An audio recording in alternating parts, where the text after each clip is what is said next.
যারা আপনারা সামনে আজও বেঁচে আছেন তারা বীর মুক্তিযোদ্ধা, জাতির শ্রেষ্ঠ সন্তান। মুক্তিযুদ্ধের তাৎপর্য অসীম। পৃথিবীর প্রায় অনেক রাষ্ট্রই হয় মুক্তিযুদ্ধের মাধ্যমে অথবা সংগ্রামের মাধ্যমে স্বাধীনতা অর্জন করে থাকে। একটি পুরনো স্বাধীন রাষ্ট্র মার্কিন যুক্তরাষ্ট্র 1776 সালে মুক্তিযুদ্ধের মাধ্যমে, সশস্ত্র মুক্তিযুদ্ধের মাধ্যমে স্বাধীনতা অর্জন করেছিল। আজকের আলোচনার সময় পলাশীর প্রশ্ন কেউ উত্থাপন করেছিলেন। পলাশীর যুদ্ধ একটা যুদ্ধ, আমাদের মুক্তিযুদ্ধের একটা যুদ্ধ, কিন্তু পলাশীর যুদ্ধ ছিল আমাদের লজ্জার যুদ্ধ, আমাদের মানহানির যুদ্ধ, আমাদের নিন্দনীয় একটি যুদ্ধ, যেখানে বাংলার স্বাধীনতা হরণ হয়েছিল। আর আমরা যে মুক্তিযুদ্ধ নিয়ে আজকে আলোচনা করছি, সেই মুক্তিযুদ্ধ আমাদের গৌরবের, আমাদের শ্রদ্ধার, আমাদের মর্যাদার, আমাদের সম্মানের মুক্তিযুদ্ধ। যারা আপনারা সামনে আজও বেঁচে আছেন তারা বীর মুক্তিযোদ্ধা, জাতির শ্রেষ্ঠ সন্তান। আমার নাতির বয়স এখন 12 কি 14, আপনাদেরও অনেকেরই সন্তান বা নাতিও হয়ে গেছে। তারা হচ্ছে ভবিষ্যৎ প্রজন্ম।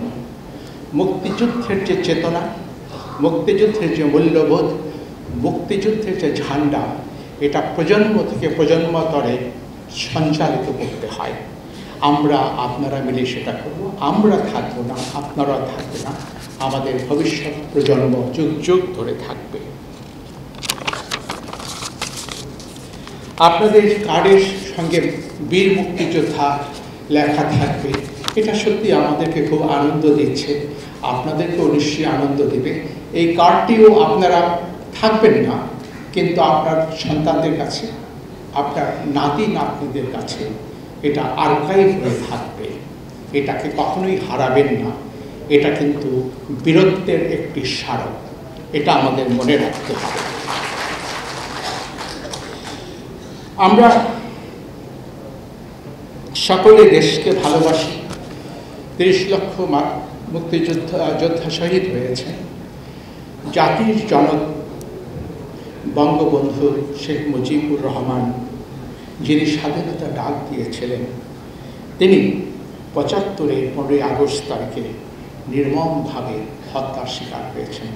আজকে আমি সশ্রদ্ধ চিত্তে 30 লক্ষ শহীদের পাশাপাশি জাতির পিতা বঙ্গবন্ধু শেখ মুজিবুর রহমান এবং তার পরিবারের যে সদস্যরা সেদিন নিহত হয়েছেন, তাদের আত্মার মাগফিরাত কামনা করছি।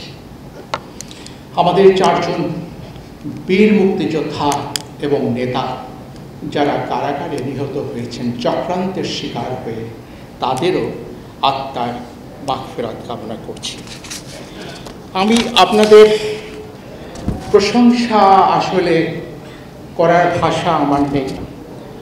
আমার একজন শ্রদ্ধাভাজন ভাই জনাব আব্দুল হালিম মোল্লা, তিনি একটি কথা বলেছেন তার কাব্যে, হে মুক্তিযোদ্ধা, নবীন প্রজন্মকে বলে দাও তুমি, রক্ত দোহা এ মাটির মহান পবিত্রতা, ধরে যেন তারা শক্ত করে ভাইয়ের রক্তে মেশা বনের সবুজ সারির স্বাধীনতা পতাকা। আপনাদের সকলকে অশেষ ধন্যবাদ।